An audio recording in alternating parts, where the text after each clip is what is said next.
દીવ તથા ગુજરાતના પાકિસ્તાનમાં બંધક માછીમારોની મહિલાઓ ગુજરાતના મંત્રી પુરુષોત્તમભાઈ સોલંકીને મળી વહેલી તકે માછીમારોને છોડાવવા કરી માંગ। કેન્દ્ર શાસિત પ્રદેશ દીવ તથા ગુજરાતના અનેક માછીમારો માછીમારી દરમિયાન પાકિસ્તાન જેલમાં બંધક છે, જેથી તેના પરિવારજનો અત્યંત દુઃખી હોવાથી વારંવાર ઉચ્ચ સ્તરે રજૂઆત કરી રહ્યા છે।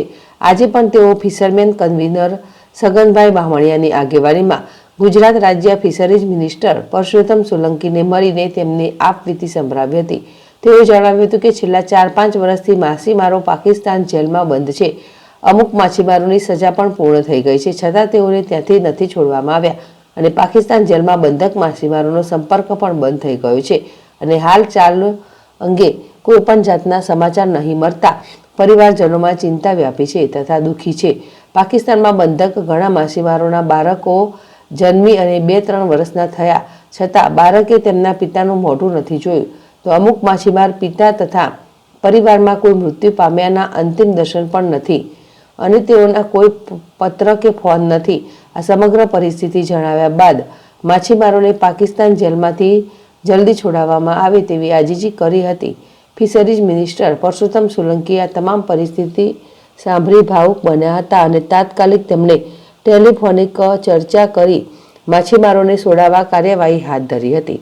તમામ રજૂઆત મહિલાઓ સાથે દમણ, દીવ, દાદરા નગર હવેલીથી ફિશરમેન કન્વીનર પણ પાકિસ્તાન જેલ બંધકમાં માછીમારોને છોડાવવા રજૂઆત કરી હતી। ભારતી રાવળ, ZSTV, દીવ। ભગનભાઈ છે, અમે કોટરાના રહેવાસી છે। મારા દીકરાનું નામ મારો દીકરો પકડાયેલો છે એટલે મારા દીકરાનું નામ મુકેશ ભગન ચાવડા। અમારો દીકરો પાંચમી મોસમ આવી કે મારો દીકરો પકડાયેલો છે, 5મી મોસમનો અમારા માસી લોક બધી। હવે અમે વિનંતી એમ કરીએ કે અમારા બધી માસી લોકને બધીને છૂટા કરો। અમારી વાહન કોઈ કામમાં વાળા નથી। અમે મહેરબાની કરી ને અમે વિનંતી કરીએ, સરકારને પણ કરીએ ને પરસોત્તમભાઈને પણ કરીએ, મહેરબાની કરીને અમારા માણસોને છૂટા કરો। અમારા નાના નાના બાળક છે, મારો વર મરતે 1.5 વર્ષ થયો, મારા દીકરાએ મારા વરનું મોઢું પણ જોયું નહીં। હું વિદ્યાસી બાઈ છે ને મારી વર ધંધો કરીને મને અમને ખવડાવી, મારી વાહન કોઈ કામનારું નથી।